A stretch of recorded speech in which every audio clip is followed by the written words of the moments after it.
So, George R. Martin, do you have any advice for aspiring writers? You know, how to break into the industry, get published, that sort of thing, write their first book?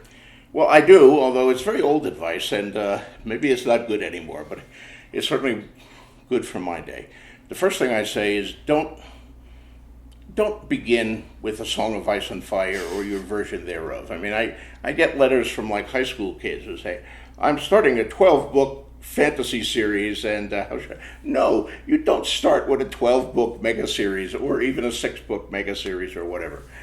You start with short stories. They'll take you time to write. I mean, if you're an unknown writer, you don't have any reputation yet. In many cases, you don't even have an agent or manager, and you're trying to sell these gigantic tomes. No, work up to that. You know, if you're taking up rock climbing, don't start with Mount Everest. So I would say start with short stories. Robert Heinlein, the dean of science fiction, as he was called in his day, in the early 50s came out with advice for aspiring writers, and had a big influence on me, and I still think those are good. Number one, you must write. A lot of aspiring writers never actually write. They just talk about how they're going to write something one day, and they'll get to it, and they want to be a writer too. No, you must write. Hopefully, every day, at least every week or something. Don't let it go. Number two, and this one is going to bite me on the ass. I've been fighting it all my life, but it's you must finish what you write. And yes, all of you people who tell I should finish, yes, I'm trying. I'm still working on it. I know it's 12 years late, but I'm still working on The Winds of Winter. But back when I was first starting to write, which was like in high school and junior high, I was writing these fanzine stories or a few stories that I tried to sell professionally, except I'd never finish them. I'd have this vision in my head of some fantastic idea, and then I'd start writing it, and it got less fantastic the more I wrote on it. You know, it's like the platonic ideal of a story in the head, but when you actually have to put it in words, it gets worse and worse, and I'd get like 10 pages, which was a lot for me in those days, and say, oh, this isn't working, but I have another idea that's really great. So I accumulated all these fragments of stories, 4 pages of this story, 8 pages on the other story. And until I read Heinlein, and then I said, I have to finish these stories. Finish what you write. That's important. And his third one was, you must put the work on the market and keep it on the market till sold. Don't write stories for the desk drawer. Finish the story. In the old days, of course, you'd put it in an envelope, put it in a stamped self-addressed return envelope, attach a cover letter, send it off. Now all that's done electronically. You don't ship off manuscripts. But the idea is still good. You send it out to a market.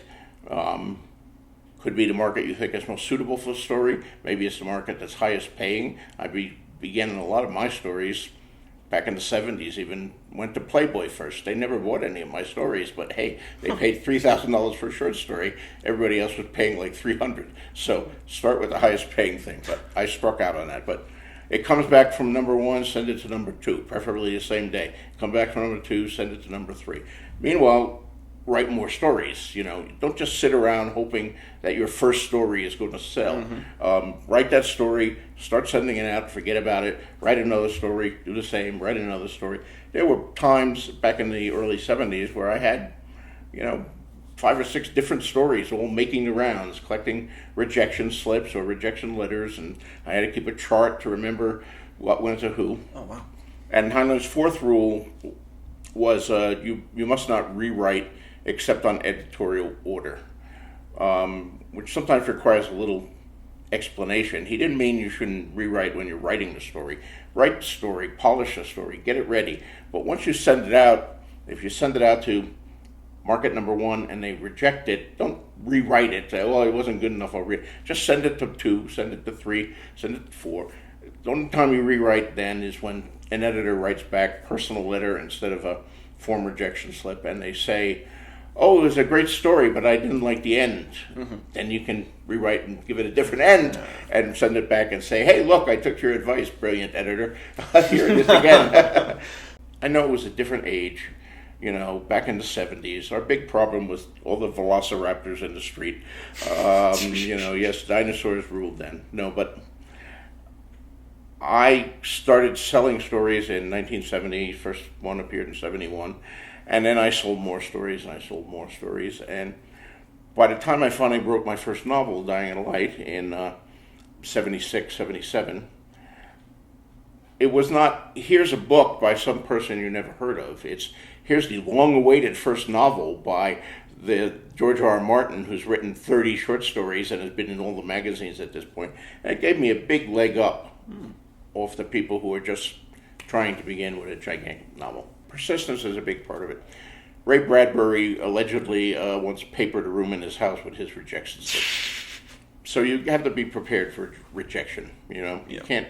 You can't get angry about it. It doesn't do you any good. Sometimes, and especially in the very beginning, you won't even get a letter. They won't tell you why they're rejecting it. It's just you get a form slip.